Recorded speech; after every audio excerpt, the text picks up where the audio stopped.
Hello everyone, all of you are watching my channel FO dilemma. So guys, आज के इस video में हम बात करेंगे कॉन्स्टिट्यूशन के पार्ट 3 के सेकेंड आर्टिकल यानी कि आर्टिकल 13 के बारे में।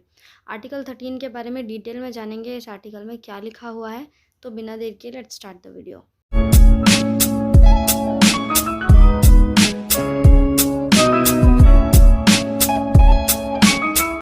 सो as you can see this is article 13 और इस आर्टिकल में बेसिकली लिखा क्या है, लॉज इनकंसिस्टेंट विद और इन डेरोगेशन ऑफ फंडामेंटल राइट्स। मतलब इस आर्टिकल में बेसिकली उन लॉज की बात की गई है जो फंडामेंटल राइट्स से इनकंसिस्टेंट हैं या फिर डेरोगेट कर रहे हैं फंडामेंटल राइट्स को, यानी कि फंडामेंटल राइट्स का उल्लंघन कर रहे हैं।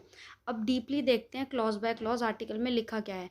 तो आर्टिकल 13 के इस फर्स्ट क्लॉज में लिखा है, all laws in force in the territory of India immediately before the commencement of this constitution, insofar as they are inconsistent with the provision of this part, shall, to the extent of such inconsistency, be void।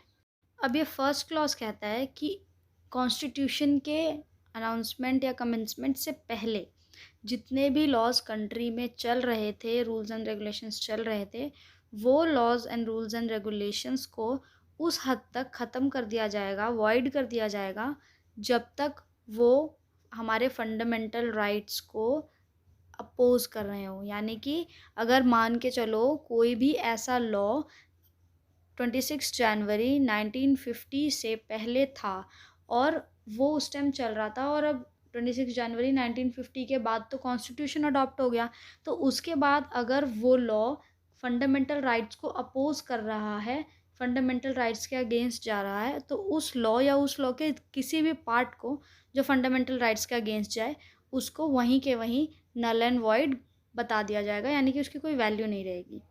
Then second clause कहता है, the state shall not make any law which takes away और abridges the rights conferred by this part, and any law made in contravention of this clause shall be, to the extent of the contravention, be void. अब यहाँ पर ये जो second clause है वो ये कहता है कि कमेंसमेंट ऑफ कॉन्स्टिट्यूशन के बाद पार्लियामेंट के पास ये बिल्कुल भी पावर नहीं रहेगी कि वो अगर फंडामेंटल राइट्स के अगेंस्ट कोई लॉ बनाना चाहे, कोई रूल रेगुलेशन बनाना चाहे, तो वो नहीं बना सकता। अगर उस टाइप का कोई रूल्स रेगुलेशन या लॉ बनता है जो फंडामेंटल राइट्स को डेरोगेट कर रहा हो, अवॉइड कर रहा हो, तो उस लॉ को या उसके किसी भी पार्ट को उस वक्त नल एंड वॉइड बता दिया जाएगा, उसकी कोई वैल्यू नहीं रहेगी। अब जो थर्ड क्लॉज है वो थर्ड क्लॉज ये बताता है कि जो भी हम लॉज की बात कर रहे हैं तो उन लॉज में क्या क्या आएंगे।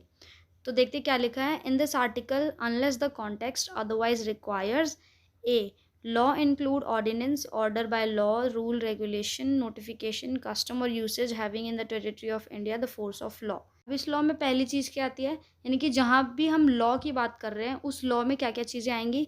अगर पार्लियामेंट या गवर्नमेंट कोई भी ऑर्डिनेंस पास करती है, बाय लॉ है, कोई ऑर्डर है, रूल, रेगुलेशन, नोटिफिकेशन, अगर इस टाइप की कोई भी चीज़ है वो सब की सब लॉ में आएगी। यानी कि अगर इनमें से कोई भी फंडामेंटल राइट्स के अगेंस्ट जा रहा है तो उनको वैलिड नहीं माना जाएगा।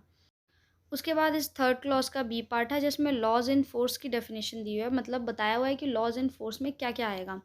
तो देखते क्या लिखा है, law in force includes law passed और मेड बाय अ लेजिस्लेचर और other competent authority in the territory of India before the commencement of this constitution and not previously repealed, notwithstanding that any such law or any part thereof may not be then in operation either at all or in particular areas।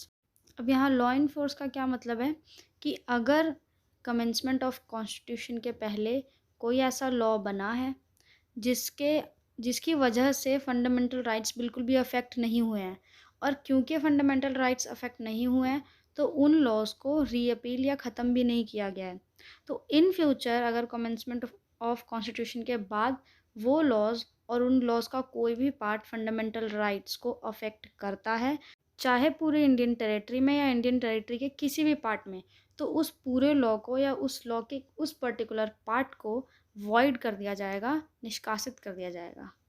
उसके बाद article 13 का 4th Claus जो कि last Claus है। अब ये Claus जो है 24th अमेंडमेंट जो हुई थी कॉन्स्टिट्यूशन की 1971 में, तब इस क्लॉज़ को ऐड किया गया था। ये क्लॉज़ क्या कहता है? Nothing in this article shall apply to any amendment of this constitution made under article 368। मतलब कि आर्टिकल 368 तो पहले आप समझ लो कि आर्टिकल 368 कॉन्स्टिट्यूशन में अमेंडमेंट की बात करता है, ठीक है। तो इस क्लॉज 4 में ये लिखा हुआ है कि इस पर्टिकुलर आर्टिकल 13 में कुछ भी जो भी लिखा हुआ है वो सारी की सारी चीज़ें आर्टिकल 368 पे लागू नहीं होती। यानी कि आर्टिकल 368 के तहत अगर पार्लियामेंट कोई अमेंडमेंट कॉन्स्टिट्यूशन में करती है तो इस आर्टिकल में जो भी लिखा हुआ है वो कुछ भी उस अमेंडमेंट पे अप्लाई नहीं होगा। इसका बेसिक मतलब ये है कि आर्टिकल 368 के तहत पार्लियामेंट के पास ये पावर है कि वो इस पार्ट में भी चेंजेस कर सकती है। तो ये आर्टिकल यहीं पे एंड होता है। आई होप आपको ये पूरा का पूरा आर्टिकल और इसके चारों के चारों क्लॉज समझ में आए होंगे। अगर आपको समझ में आया है और वीडियो थोड़ी सी भी अच्छी लगी है देन प्लीज़ लाइक इट, और अगर इसी तरीके की इन्फॉर्मेटिव वीडियोस चाहिए तो मेरे चैनल को सब्सक्राइब कर दो और उस बेल आइकन को प्रेस करना मत भूलना ताकि मेरी कोई अपडेट आपसे मिस ना हो।